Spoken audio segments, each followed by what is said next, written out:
The crystalline doors of the Galactic Senate shattered inward as High Consul Zixtal burst through them. His iridescent robes smoking from the plasma barrier he forced his way past. Emergency alarms wailed in 3 different pitches, one for each of the dominant species' hearing ranges, but he ignored them all. 4 of his hearts pounded frantically, sending purple blood rushing through his translucent scales. "You cannot do this."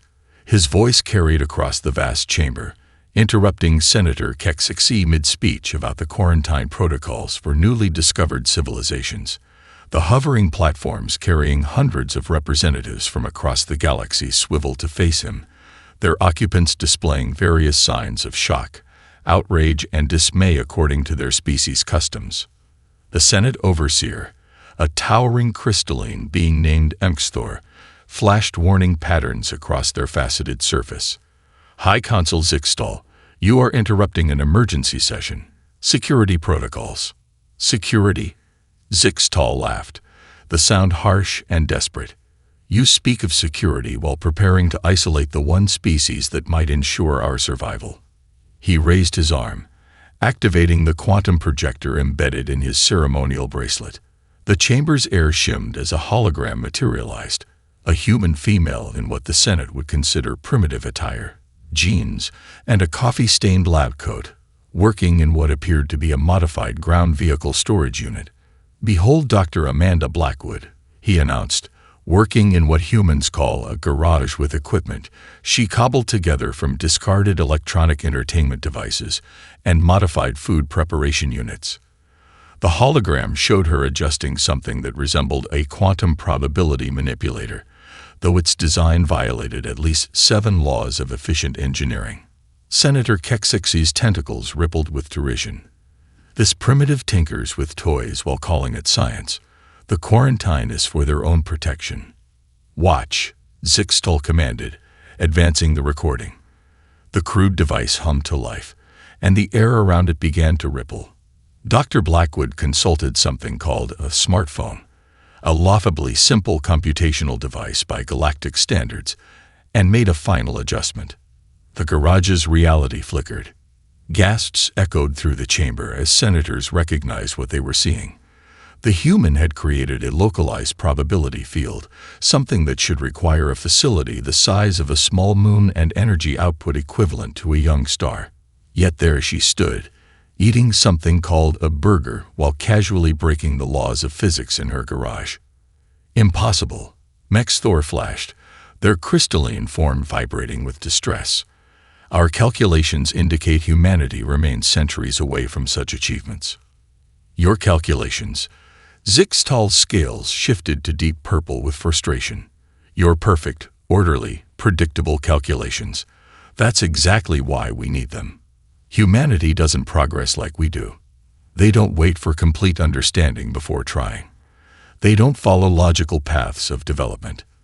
They stumble into brilliance through what they call messing around and seeing what happens."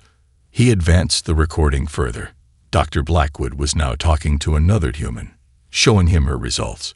Rather than the expected awe, the man, identified as Dr. Marcus Reynolds from their primitive defense forces, immediately started suggesting modifications, wrong modifications, modifications that should have torn reality apart.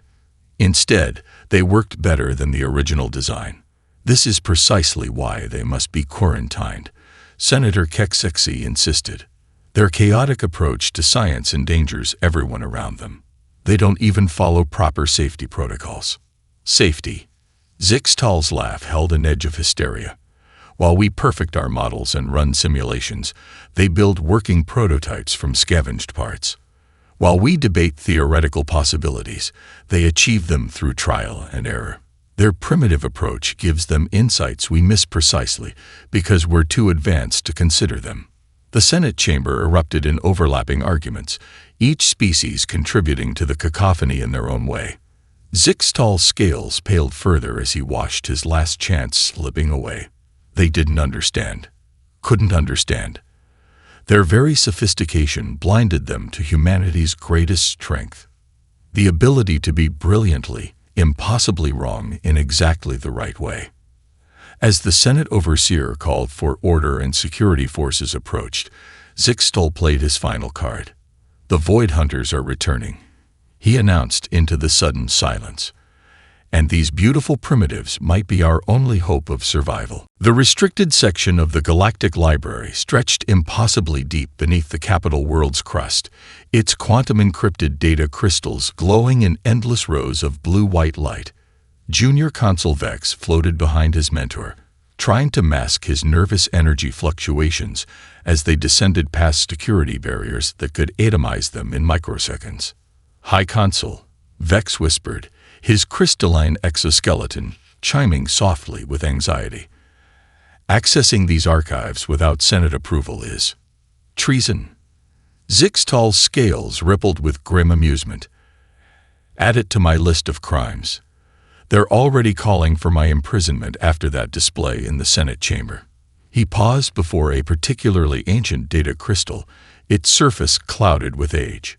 "Besides, my young friend, there are worse things than breaking laws." "Like what?" "Like watching our entire civilization fall because we were too proud to learn from primitives." Zixtal inserted a tendril into the crystal's interface port, his scales flickering through patterns of pain as ancient security protocols challenged his genetic credentials. The crystal reluctantly awakened, projecting text in languages so old they made Vex's translation matrices stutter. But it wasn't the age of the data that made his crystalline form resonate with horror. It was the content. "The Void Hunters," he read aloud, his voice harmonics shifting to lower frequencies of dread. "Beings that exist in the spaces between causality." He paused, his translation matrices struggling. "High Consul, this can't be accurate. It suggests they consumed entire civilizations by using their own technological perfection against them." "Keep reading." Zixtal's scales had gone almost transparent with intensity. On Earth, Dr. Amanda Blackwood sat in her garage-turned lab, staring at her quantum receiver. The device, cobbled together from 3 gaming consoles, a microwave transformer, and what used to be her washing machine, was picking up something impossible. She took another sip of cold coffee and rechecked her calculations on the back of a pizza box. "That's not supposed to happen," she muttered, watching patterns emerge in what should have been random quantum noise. The signals seemed to be coming from everywhere and nowhere, carrying fragments of information that made her head hurt when she tried to understand them. She reached for her phone to call Dr. Reynolds, then hesitated. The last time she'd shown him impossible data, he'd immediately suggested modifications that worked better than they had any right to. That's what she loved about working with military research teams. They cared more about results than following established theories. Back in the archives, Vex's resonance frequencies had shifted to pure terror. "The perfect ones," he chimed softly, reading from another crystal. "The most advanced civilization ever encountered. They built a defense grid that predicted and countered any possible threat through perfect logical analysis. And the Void Hunters turned that perfection into a weapon." Zixtal finished. "The more advanced the civilization, the more completely they were consumed. But look at the next entry." Vex adjusted his perception filters, trying to make sense of the ancient data. "The chaotic ones, a species that survived contact." His harmonics shifted to confusion. But their technology was crude, their methods inconsistent, their theories full of gaps and paradoxes. "They survived," Zixtal emphasized, "precisely because they were imperfect. The Void Hunters couldn't predict or corrupt their defenses because those defenses didn't follow logical patterns. They worked on intuition, trial and error, and what they called crazy enough to work solutions. Like Dr. Blackwood's garage experiments." Vex realized, his crystal structure vibrating with sudden understanding. "Exactly." Zixtal accessed another crystal, projecting an image of Earth. "Humanity's greatest strength is their beautiful inconsistency. They don't wait until they fully understand something to try it. They make logical leaps that shouldn't work, but do. He fell silent as emergency alerts began pulsing through the archives network. On the level above them, Security forces were performing a sector-by-sector search. "We're out of time," Zixtel said, quickly copying critical data. "Get to Earth. Find Dr. Blackwood. Show her what's coming." He pressed a quantum storage device into Vex's manipulator field. "The Senate will have me arrested, but they can't stop what's already in motion." "What do you mean?" Zixtel's scales shifted to a pattern Vex had never seen before, something between hope and terror. "The Void Hunters aren't just returning, my friend. They're already here, and humanity's beautiful chaos might be our only hope of survival." The Centauri star cluster died impossibly. One moment, 37 stars burned bright against the void. The next, they inverted themselves into mathematical impossibilities that hurt to look at.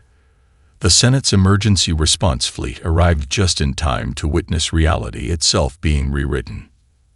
Admiral Excelnos watched from the bridge of the Stellar Vanguard as the fleet's quantum computers, artificial minds that could predict the movements of galaxies, tried to make sense of what they were seeing. The ships themselves were marvels of engineering, each one designed by the combined intelligence of 1,000 worlds. None of it mattered. The Void Hunters emerged from the inverted space like oil seeping through reality's cracks. They had no fixed form, shifting between shapes that shouldn't exist in three-dimensional space. The fleet's perfect formations, their mathematically optimal attack patterns, their flawlessly calculated defensive screens, all of it was turned against them in ways that violated causality itself. "Impossible," Admiral Excelnos whispered as ship after ship was converted into abstract mathematical concepts. "Our simulations predicted every possible form of attack." "That's the problem, isn't it?" The communications officer's mandibles clicked with hysteria. "They're using our own predictions to destroy us." Back on Earth, Major James Wildcard Reynolds stood in what his superiors generously called a testing facility, really just an abandoned warehouse filled with salvaged equipment and rejected prototypes.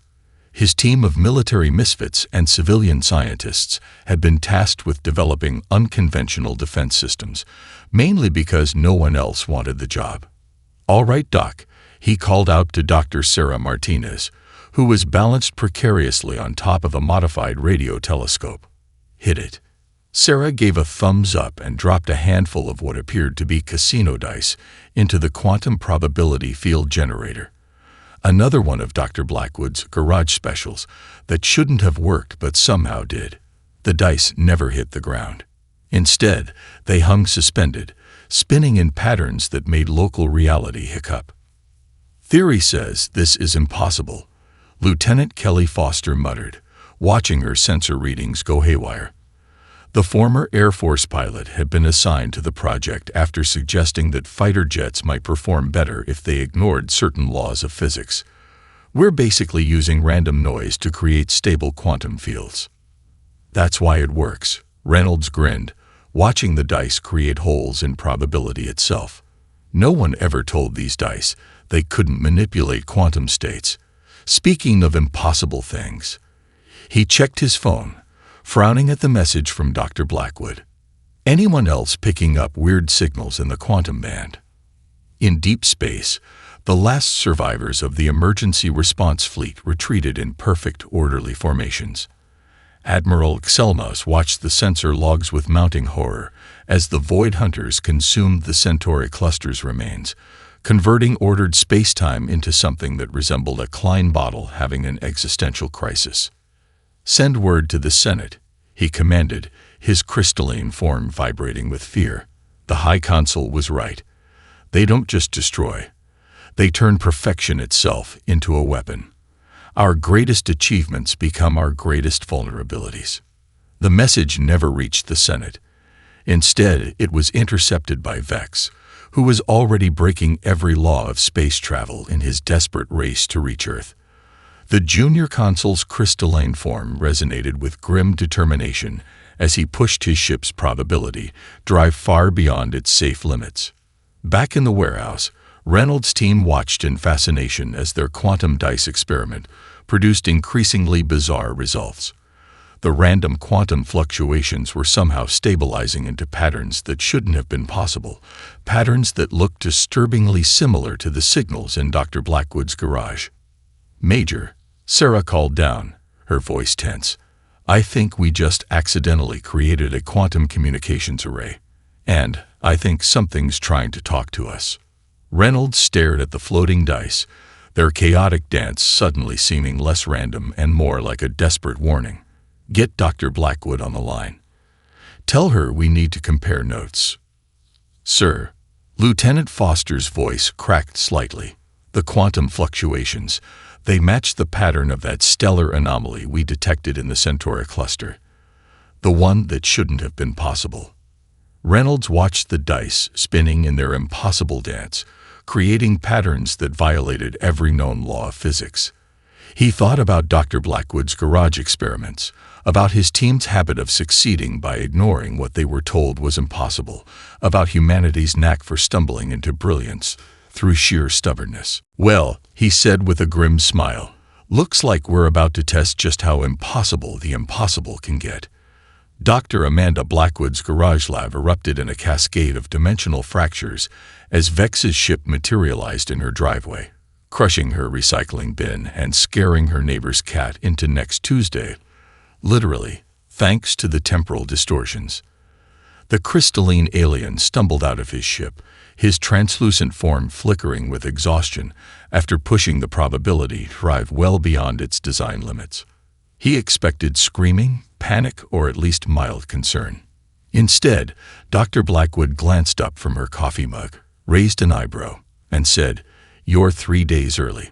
The quantum resonance patterns predicted Friday. You knew I was coming." Vex's crystalline structure chimed with confusion. "Well, something was coming. The dice experiment at Reynolds' facility matched my garage readings, and when you overlay the quantum signatures with a Fibonacci sequence," she waved at a wall covered in calculations scrawled on pizza boxes, takeout menus, and what appeared to be the back of a speeding ticket. "Coffee." Before Vex could respond, alarms blared across every emergency channel.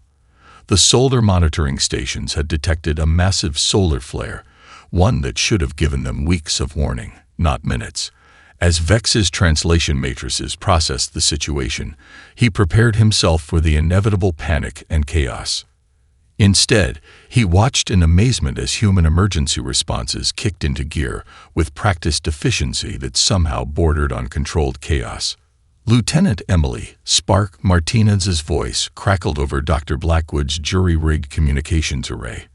"Doc, please tell me that quantum field generator of yours can handle more power than we calculated." "Define handle," Blackwood replied, already rerouting power from her microwave and 3 gaming consoles into the improbable device. "And define calculated, because I'm pretty sure we just wrote equations until something looked right.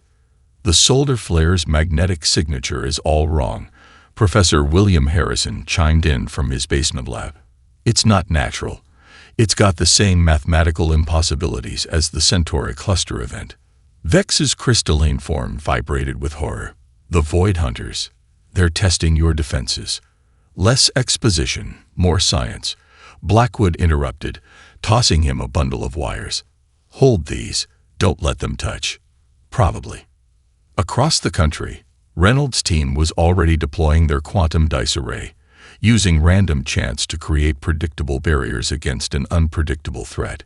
Professor Harrison had somehow turned his failed particle manipulation experiments into a crude reality anchor.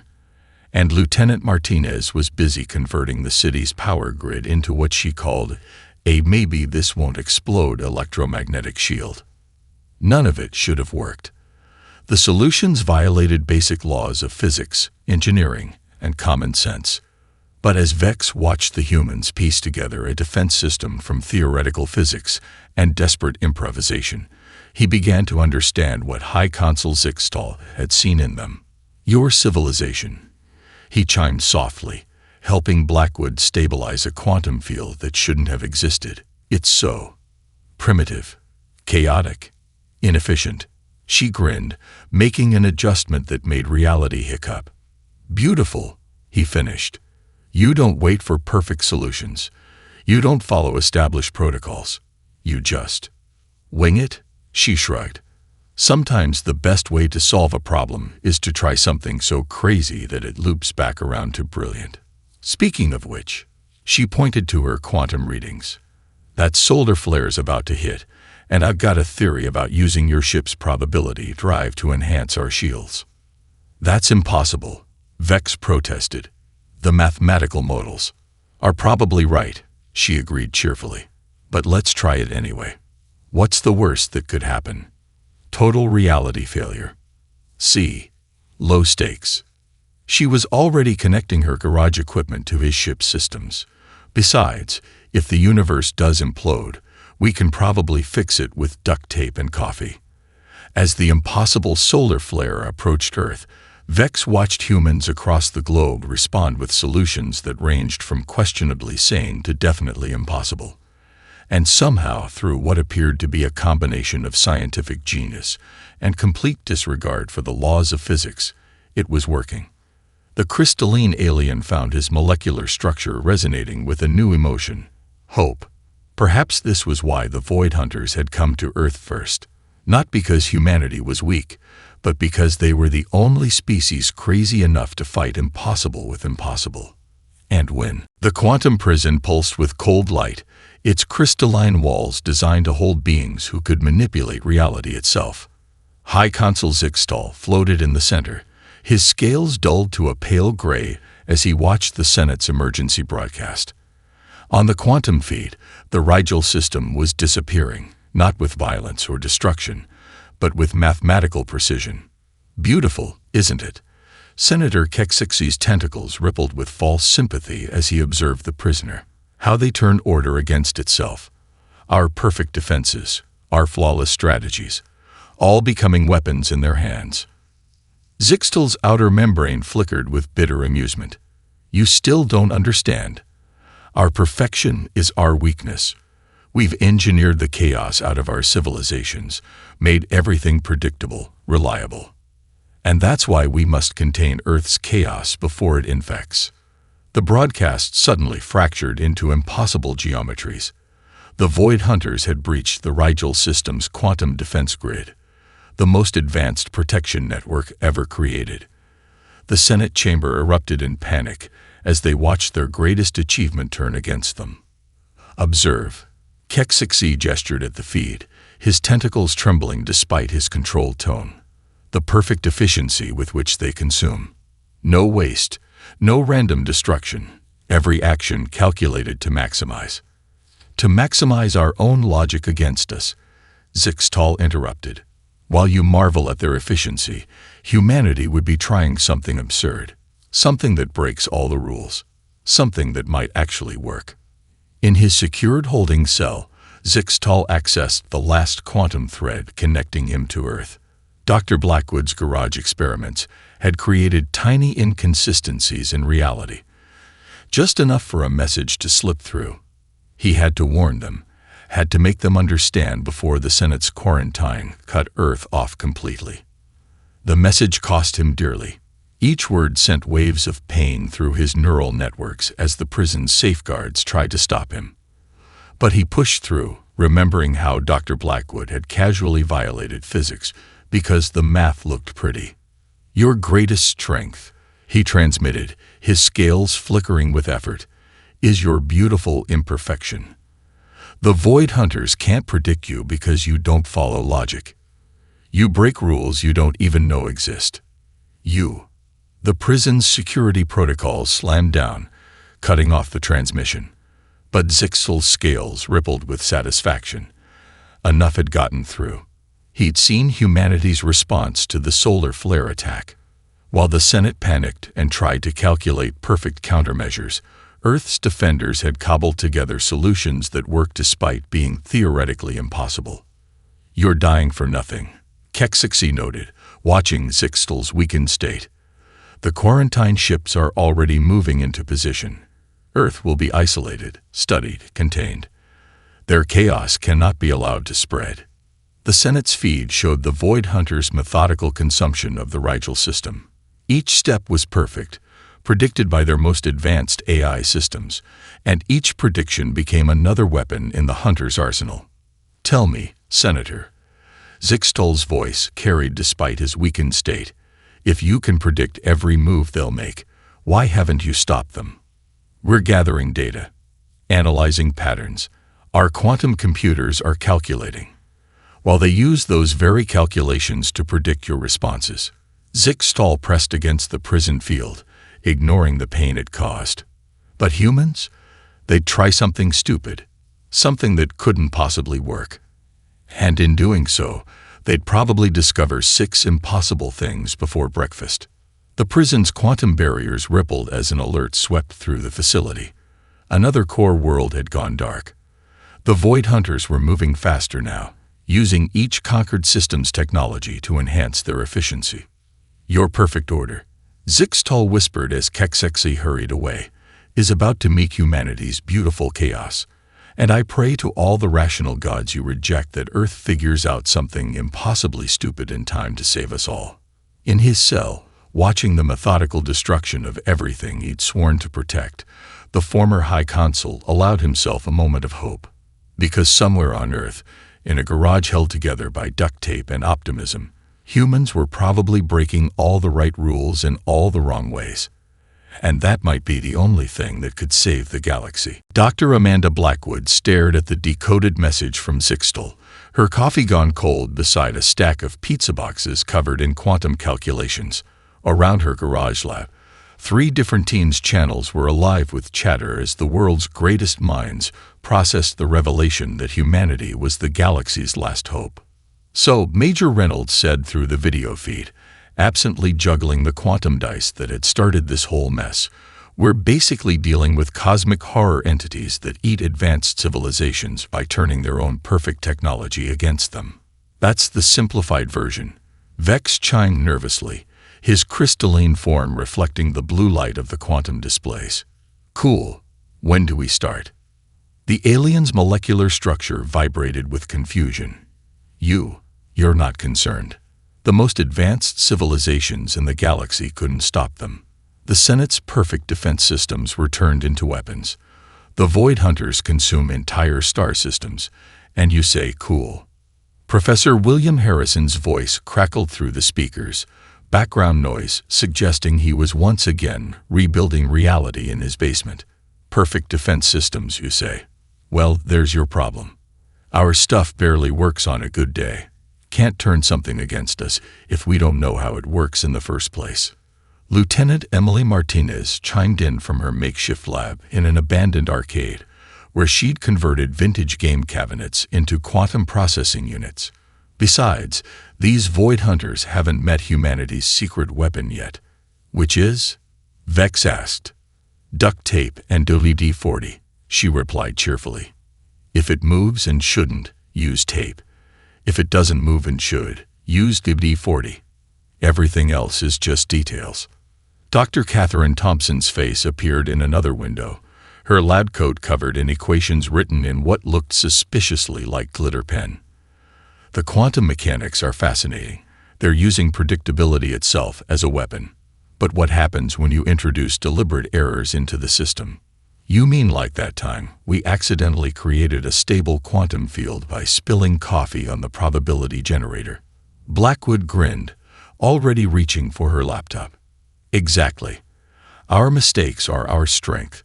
We succeed because we don't know what's impossible." Thompson held up a notebook where she'd been calculating breach mechanics using emoji. "Look at this. If we deliberately introduce chaos into the quantum matrix." The global video conference erupted into what Vex could only describe as organized chaos. Scientists and military personnel from around the world began throwing ideas back and forth, each one more impossible than the last. They weren't following any proper research protocols. They weren't even following basic laws of physics, and somehow, it was working.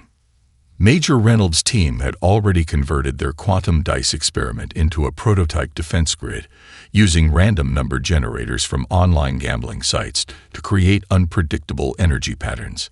Professor Harrison was testing what he called a reality anchor, built from failed experiments and spare parts from a local hardware store. The quantum readings from the Rigel system, Blackwood announced, pulling up data from her garage equipment. Look at the pattern. It's too perfect. The Void Hunters aren't just using technology against itself. They're using its underlying mathematical principles. So we break the math, Martine suggested, the sound of arcade machines beeping in the background. Make it ugly. Make it human. That's not how mathematics works, Vex protested weakly. Sure it is, Reynolds grinned. Watch this. He tossed the quantum dice into Martinez's jury-rigged probability field. The resulting quantum fluctuations should have torn reality apart. Instead, they created a stable pocket of what Thompson immediately dubbed nope physics. It's beautiful, Blackwood whispered, watching the readings. It's completely wrong in exactly the right way. The Void Hunters use perfection as a weapon. Fine. We'll give them something so imperfect it loops right back around to brilliant. Across the globe, humanity's greatest minds worked in garages, basements, and abandoned buildings, cobbling together impossible solutions with duct tape and determination. They weren't following proper procedures. They weren't checking their math. They were just trying things that felt right, and somehow getting results that defied explanation. And in his quantum prison, High Consul Zixtal's scales flickered with hope as he detected the first ripples of human chaos spreading through the galaxy's perfect order. Because sometimes the only way to fight the impossible was to do something even more impossible. And humanity was just getting started. The quantum prison's perfect geometries shattered as 3 senatorial ships materialized in a way that violated 17 different laws of physics. Senator Kexixizade, Mixtel, watched in horror as the ship's probability drives leaked impossible colors into reality. "What have you done to our ships?" she demanded, her tentacles writhing in distress. "We let humans modify them." Senator Laxfree replied, his crystalline form pulsing with what might have been amusement. The once pristine vessels now bristled with jury-rigged attachments and makeshift improvements that somehow made them work better by working worse. High Consul Zixtal's prison cell dissolved as Lieutenant Martinez's quantum override, coded on an ancient Game Boy because retro technology has style, convinced the security systems that the cell had never existed in the first place. The former High Consul floated free, his scales shifting from prison pale to deep purple as strength returned. "The Senate will never forgive this treachery," Mixtel warned. "The Senate won't exist if we don't act," Laxfree countered. "The Void Hunters have consumed 3 core worlds since your last emergency session. They're using our predictability against us, and..." A reality breach blossomed in the space above them, geometric patterns folding in on themselves as a Void Hunter scout probe began to materialize. Its perfect crystalline structure reflected the mathematical principles it used to corrupt spacetime. "Too late," Mixtel whispered. "It's found us." Zixtal's scales rippled with recognition. "No, not too late. Watch." The probe's perfect geometry encountered the lingering effects of Martinez's Game Boy hack. Reality hiccuped. The probe's calculations, designed to corrupt any technology it encountered, tried to analyze the impossibly crude modification. It broke. Not with violence or explosion, but with confusion. The probe's perfect mathematical models encountered human chaos and simply gave up. Its crystalline structure twisted into a pretzel shape that hurt to look at, then disappeared with what sounded suspiciously like a digitized sigh. "What did you do?" Mixtel demanded. "We didn't do anything," Zixtal laughed. "That's the beauty of it. The humans just made everything so wrong that even wrongness stopped working properly." The rescue ships jumped to Earth's coordinates, their probability drives guided by what Dr. Blackwood called quantum intuition, and Professor Harrison termed very lucky guessing. They arrived just as humanity was preparing to test their first coordinated defense system. The sight that greeted them defied explanation. Major Reynolds' quantum dice experiment had evolved into a planetary defense grid that functioned through carefully calibrated randomness. Professor Harrison's reality anchors, now powered by repurposed coffee makers and game consoles, created zones where physics took polite suggestions rather than following laws. Dr. Thompson's team had somehow weaponized mathematical errors, creating defense screens that worked better the more mistakes they contained. And Dr. Blackwood's garage lab had become the nexus of what she called Operation Murphy's Law, turning everything that could go wrong into something that went wrong in exactly the right way.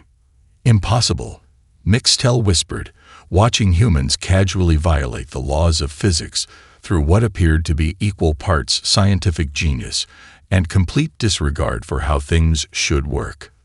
That's why it works, Zixtal explained, his scales shimmering with joy. The Void Hunters corrupt perfection, turning order against itself, but humanity. He gestured to where Martins was testing a quantum cannon powered by vintage arcade machines. They'd never met an impossible thing they couldn't break in just the right way. A quantum alert rippled through space-time. The Void Hunters had noticed Earth's defenses, if you could call such a chaotic collection of improbable solutions a defense. Their perfect geometric forms began materializing at the edge of the solar system, ready to corrupt and consume. Instead of panic, the humans responded with enthusiasm. Finally, Reynolds grinned, rolling his quantum dice into a probability field that shouldn't have existed. Let's show these cosmic horror mathematicians what happens when you bring perfect logic to a chaos fight. As the Void Hunters approached, humanity's impossible defenses sprang to life, and for the first time since their emergence, the cosmic entities encountered something they couldn't predict or corrupt. Human ingenuity backed by the scientific principle of let's try it and see what happens.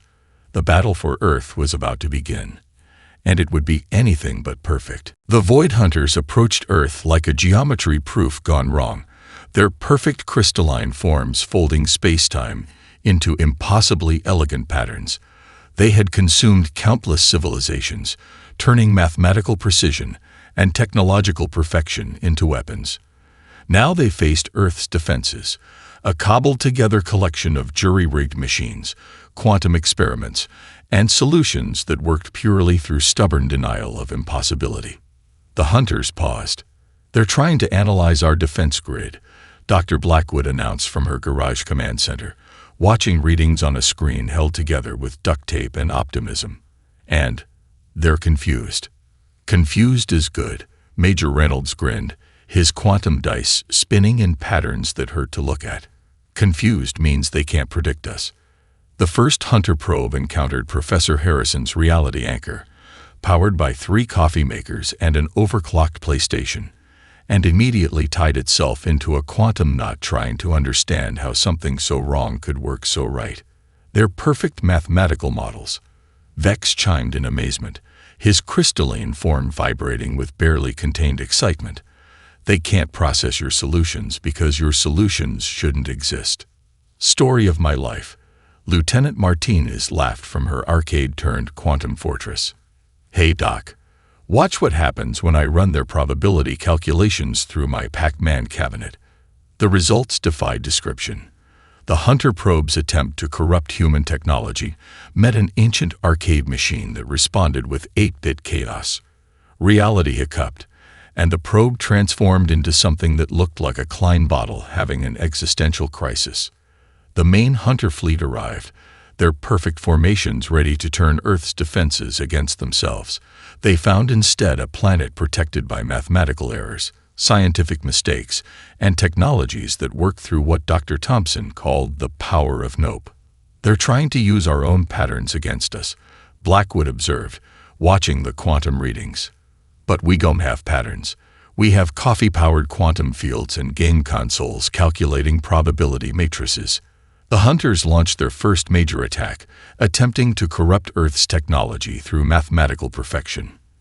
They encountered Reynolds' quantum dice generating truly random defense patterns, Martinez's arcade machines processing quantum mechanics through 8-bit graphics, Harrison's reality anchors held together with paperclips and determination. Thomson's deliberately incorrect equations creating perfectly functional force fields. Blackwood's garage experiments that worked better the more laws of physics they broke. HFY Consul Zixtal watched from the modified senatorial ship, his scales shimmering with joy as humanity's beautiful chaos met cosmic perfection. They can't predict you, he realized, because you don't even predict yourselves. Less talking, more science. Blackwood called out, everyone ready for Operation Murphy's Law. Across the planet, humans prepared their final defense. Everything that could go wrong would go wrong, but in exactly the right way. The hunters tried to corrupt Earth's quantum fields and found fields that were already corrupted, but corrupted incorrectly enough to work. This is impossible, Senator Mixtel whispered, watching humanity's chaotic defense grid repel beings that had consumed galaxy-spanning empires. That's humanity's secret, Zixtal replied proudly. They don't care what's impossible. The Void Hunters, faced with technology they couldn't corrupt and patterns they couldn't predict, did something they had never done before. They retreated. Their perfect geometric forms unfolded into regular spacetime, fleeing from a species whose greatest strength was their ability to be brilliantly, beautifully wrong. In the aftermath, the Senate had to acknowledge a fundamental truth. Their fear of humanity's chaos had nearly cost them everything. Earth became the center of a new galactic defense initiative, teaching other species the value of imperfection. I still don't understand, Vex admitted to Blackwood as they watched Martinez and Reynolds installing quantum dice protocols into senatorial ships. How did you know it would work? We didn't, she shrugged, sipping coffee from a mug that said, physics. Like math, but with more explosions. We just tried stuff until something didn't work, then kept not working until it worked anyway. That makes no sense. Exactly, she grinned. And that's why we won. The galaxy had sought perfect order and found only vulnerability. Humanity, with their beautiful chaos and impossible solutions, had proven that sometimes the best way to fight perfection was with glorious imperfection. And somewhere in the vast darkness between the stars, the Void Hunters encountered a new emotion. Fear. Because how do you corrupt a species that powers quantum computers with arcade machines and breaks physics with coffee makers? You don't. You run.